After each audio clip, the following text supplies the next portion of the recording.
Sabrina, how are you?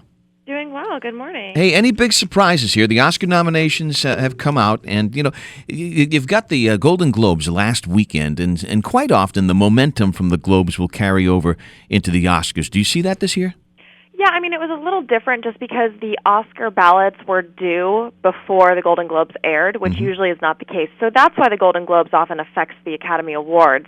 But in this case, the nominations had to be already in. All of the voting had already taken place by the time the Globes came out. So I don't know that that had as much of an impact this year. But all the people who won at the Golden Globes were certainly nominated.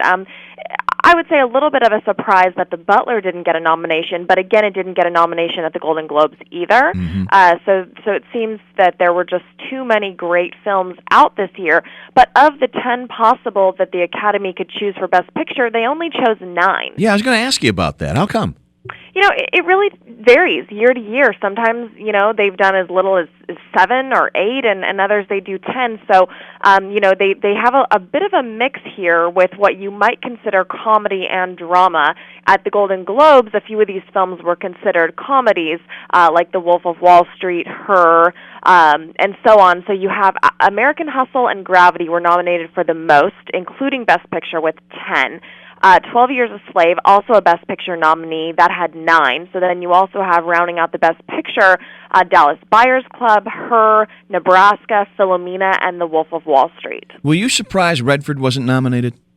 That was something that is really kind of hard to say. I mean, a lot of people are also surprised Tom Hanks wasn't nominated either. So, but there were so many amazing actors in these films that were nominated. So, it's just so hard, when you have so many amazing films. I mean, Tom Hanks could have been nominated for Saving Mr. Banks or for Gravity. Right. So, the fact that he was completely shut out has a lot of people surprised. How about the emotional fave here for a performance by an actor in a leading role? You got Bruce Dern in here in this independent film, Nebraska, which a lot of people are raving about. He's 77 years old. It might be his last swing up there. What do you think? That's something that the Academy tends to like, so it certainly is in his favor.